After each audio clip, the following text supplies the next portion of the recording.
समारोह में बुलाया, सम्मान नहीं दिया, मंच पर फूट पड़ा तृतीय पंथी महिला का आक्रोश। हर पल की खबर मुंबई न्यूज पर। मुंबई न्यूज में आपका स्वागत है। मैं आपके साथ अली इनामदार। मुंबई के जोगेश्वरी में स्थित अस्मिता स्कूल में कुछ दिनों पहले आयोजित एक पुरस्कार समारोह में उस वक्त हंगामा मच गया जब जॉय सामाजिक संस्था द्वारा बुलाए गए तृतीय पंथी महिला को मंच पर सम्मान से वंचित कर दिया गया। दरअसल जॉय सामाजिक संस्था ने हाल ही में समाज के विभिन्न क्षेत्रों में उत्कृष्ट कार्य करने वाले पत्रकारों, सामाजिक कार्यकर्ताओं और अन्य प्रतिभाओं को महाराष्ट्र भर से बुलाकर सम्मानित किया, लेकिन इस भव्य आयोजन में भेदभाव की एक काली छाया देखी गई। यह अपमान सहन न कर पाते हुए महिला सीधा मंच पर पहुंची और संस्था के अध्यक्ष गणेश हिरवे पर सीधे सवाल दागे। उन्होंने कहा, हमें सिर्फ बुलाने के लिए बुलाया जाता है। उनकी स्पष्ट और निर्भीड़ आवाज सुनकर सभागृह में उपस्थित मान्यवरों और जनता ने जोरदार तालियों से उनका समर्थन किया। यह घटना न सिर्फ जॉय सामाजिक संस्था की कथित समावेशिता पर सवाल खड़े करती है, बल्कि भी दिखाती है कि समाज को अब तृतीय पंथी समुदाय की अपेक्षा बर्दाश्त नहीं।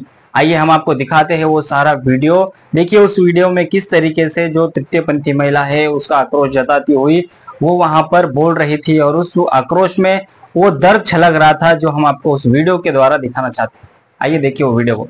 आपल्याकडून अपेक्षा करते एक पुरुष शरीरामध्ये स्त्री तत्वाचं अस्तित्व आणि स्त्रीचं मन म्हणजे मी समाजाच्या मुख्य प्रभावापासून कित्येक वर्ष, कित्येक दशक, कित्येक शतक म्हणजे मी माझ्या नावापुढे श्री लावायचं की श्रीमती याचा प्रत्येकाच्या मनामध्ये प्रश्नचिन्ह असतं। आपण मला सिग्नल वरती टाळ्या वाजवताना पाहिलं असेल किंवा एखाद्या घरामध्ये नवजात बालक जन्माला आला असेल तर तिथं बधाई देताना पाहिलं असेल तर कुणी मला किन्नर म्हणतं, कुणी छक्का तर कुणी हिजडा, परंतु मी स्वतःला विशेष स्त्री समजते। विशेष स्त्री म्हणजे मी जन्मतः स्त्री नाहीये। मी समाजाशी लढून, निसर्गाशी लढून किंवा कुटुंबाशी लढून संघर्षातून स्त्रीत्व प्राप्त केलेलं आहे आणि आज आपल्या अस्तित्वाची लढाई लढता लढता समाजासाठी आपले दायित्व पूर्ण करण्यासाठी मी एक प्रेरणा म्हणून काम करते।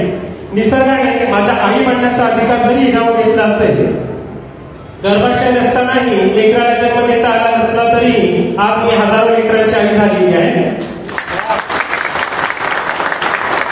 निसर्गाने माझा देवकी बनण्याचा अधिकार जरी हिरावून घेतला असेल तरी यशोदा म्हणून मी या लेकरांचा सांभाळ करते।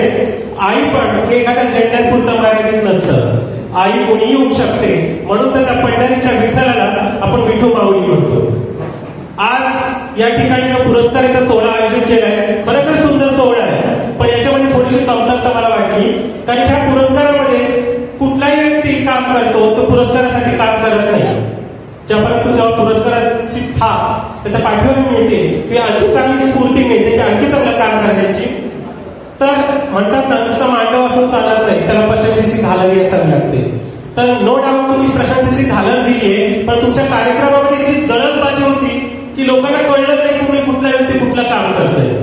तर हे काम आज इथे जो पण आहे फक्त एक सन्मान चिन्ह घेण्यासाठी तर आम्हाला आलेलो नाहीये, आमच्या कामाची जाणीव लोकांना होणं खूप गरजेचं आहे। तर हे तुम्ही चुकीची केली ती पुढच्या वेळेस होऊ नये। आणि सर्वात महत्वाचं, आज आपण बघतो ज्याच्याकडे अफाट पैसा आहे त्या पैशाचा वापर भुकेल्या मुखामध्ये अन्नाचा घास घालण्यासाठी करू शकत नाही तर त्याच्या पैशालाही काही अर्थ नाही। ज्याच्याकडे बळ आहे त्या बळाचा वापर कुठल्या घटकांना आधार देण्यासाठी करू शकत नाही तर त्या बळालाही काही अर्थ नाही। आणि ज्याच्याकडे पद आहे, मोठमोठे डॉक्टर, इंजिनियर, वकील असतील किंवा नेते असतील, त्या पदाचा वापर तुम्ही दुबळ्याला न्याय मिळवून देण्यासाठी करू शकत नसेल तर तुमच्या पदालाही काही अर्थ नाही।